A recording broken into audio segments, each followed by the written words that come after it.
بسم الله الرحمن الرحیم. ګرانو کتونکو، رحمان کالونیا کې ولاړې ما د میاګل کاکا په ځای کې 15 شپږ میاشتې وړاندې به تاسو لیدي چې موږ یو ویډیو د هغوی د دغې یو کمرې غوندې کړې وه، چوپال غوندې وه. هغوی دا ګزارش کړی چې یاره که ماله څوک دا ځای جوړ کړي او خښته راولېږي نو دا به زه به یو د یخنۍ نه بچم، یو به د هر څه نه پټ شمه.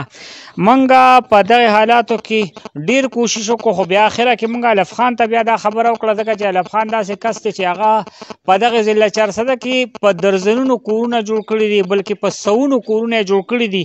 نو موږ الف خان ته هغه خبره وړاندې کړه چې الف خان د خدای خاطر وکړئ، ځکه چې دغه کس چې کوم دی یو خدا د عمرزو ډېر خدمت کړی دی. په عمرزو کې ټول خلک پیژني. نن هغه غریب په داسې یو ځای کې پروت دی چې چوپال دی.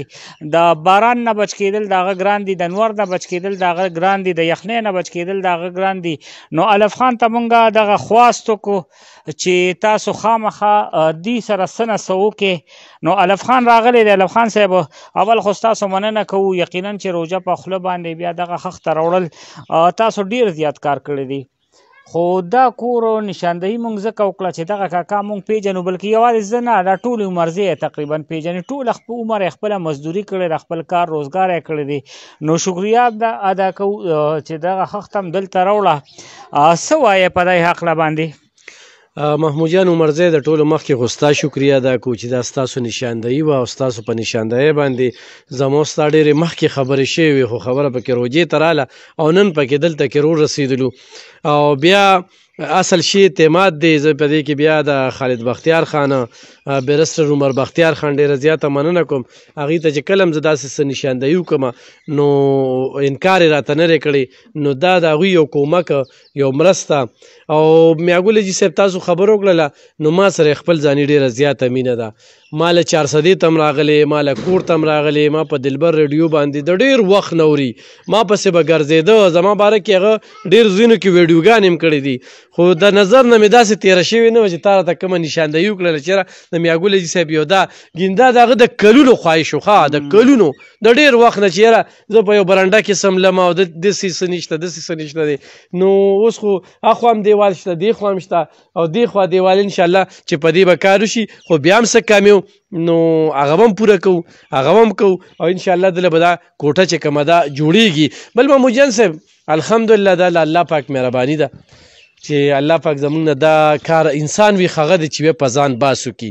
خو زه نن په خپلې کارکردګۍ باندې باس شروع کړم نو ورځ به تېره شي. د شپېتو نه مې زیات خلکو له د کورونو چابیانې ورکړي، زه یې وسیله شویم. دغه شانتې کوارټرې، مدرسې، سلایي مشینونه، جوماتونه، تعلیمونه، علاجونه، او دا خو ستاسو د وړاندې دي. همدغه شانتې په یو بل په ذریعه باندې موږ یې وسیله یو چې خدای ران دا کار اخلي. ګینې اوس هم ښه ډېر تقسیم وکړو الحمدلله. او تقسیم کې چې کوم دی نو دا د مازدیګر مونځ کېدونکی دی چې دې ځای ته هم دا وړله. خو دا د روژې نه مخکې زما ستاسو چې کوم دی پلانینګ و، نو زه بیا ستاسو ډېره زیاته مننه کوم چې داسې یو اخمه نشاندهي ستاسو مخې ته راله. او بیا ورسره چې کوم دی د بیرسټر صاحب ډېره زیاته مننه، خالد بختیار خان، عمر بختیار خان. انشاءالله مزید به هم داسې کارونه ته اخیستي هم دي او نور به هم ته اخلو او د خلکو به په کار راځو. ګرانو کتونکو، تاسو ته دا هم چې الف خان شیرپا دې وخت کې د NH24 امیدوار دی. یقین وساتئ چې ما ورته عمده خبره کوله چې دوی ډېر وړاندې، لکه دوی چې څنګه خبره وکړه چې د ډېر وړاندې نه دا خبره شروع وه.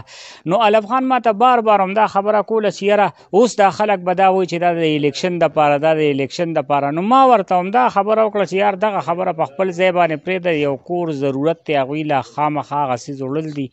نو شکریه ادا کوو د دوی عمر بختیار خان او خالد بختیار خان هم چې زمونږ دغه یو ویډیو یې کتلې وه، یا زمونږ کتلو یا زمونږ په وینا باندې دغه غریب سره همدغه امداد وکړو. الله دې وکړي چې دغه امداد همدغه شانتې جاري وي. محمود جان عمرزی د اجازت غواړي د لوی الله.